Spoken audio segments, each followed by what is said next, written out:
Hello friends, welcome to Nirvikipathshala. Today I am going to discuss on very important topic, that is restore our earth. Earth is home for the millions of people, plants and animals. So we have to protect our mother earth. To protect earth, we should save animals. We shouldn't cut trees. We should use LED bulb.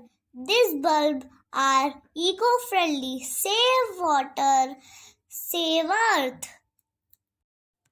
Recycle and reduce waste. Give up plastic. Say no to pollution. Use bicycle for short distance. Save energy. We should use solar energy. We should plant more trees. Thank you.